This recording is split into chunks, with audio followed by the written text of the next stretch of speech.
నదీజలంలో స్నానం ఎంతో పుణ్యం.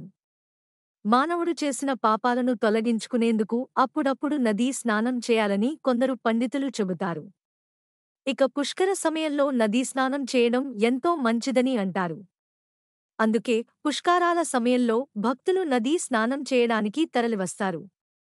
పుష్కరం అంటే 12 ఏళ్లు. ప్రతి నదికి 12 సంవత్సరాలకొకసారి పుష్కరాలు జరుగుతూ ఉంటాయి. పుష్కరాల సమయంలో నదిలో కోటి దేవతలు ఉంటారని, మానవులకు పాపాలను తొలగించేందుకు వారు సహకరిస్తారని చెబుతారు. ప్రస్తుతం నర్మదా నది పుష్కరాలు మే 1 నుంచి ప్రారంభమయ్యాయి. ఈ నది ఆవశ్యకత, పుష్కరాల్లో పాటించే పద్ధతుల గురించి తెలుసుకుందాం. మనుషులకు పట్టిన మలినాన్ని కడుక్కోవడానికి నీరే ఆధారం. ఈ నీరు నదీది అయితే ఎంతో మంచింది.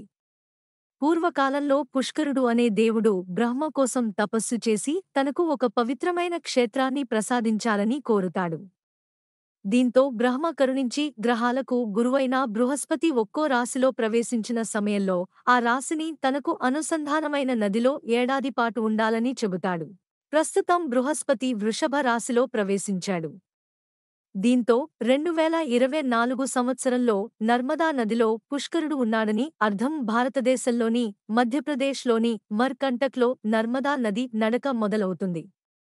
ఆ తరువాత ఛత్తీస్గఢ్, మహారాష్ట్ర, గుజరాత్ గుండా వెళ్లి సూరత్ తరువాత అరేబియా సముద్రంలో కలుస్తుంది.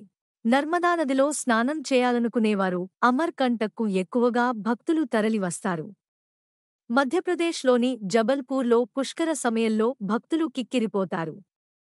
ఇక్కడ నదీ స్నానం చేసిన తరువాత హనుమంతల్ బడా జైన్ మందిర్, మదన్ మహల్, దుమ్మా ప్రకృతి వంటి ప్రదేశాలు చూడొచ్చు.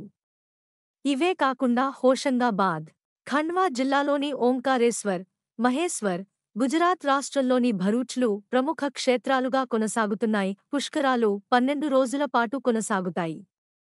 పుష్కర స్నానం చేయడం ఎంతో పుణ్యఫలం అని భక్తులు భావిస్తారు. అందుకే పుష్కరాలు ఉండే నదిలో స్నానం చేయడానికి ఎక్కడినుంచో తరలి వస్తారు. ఈ నదిలో స్నానం చేయడం వల్ల ఇన్ని రోజులు చేసిన పాపాలు తొలగిపోతాయని నమ్మకం.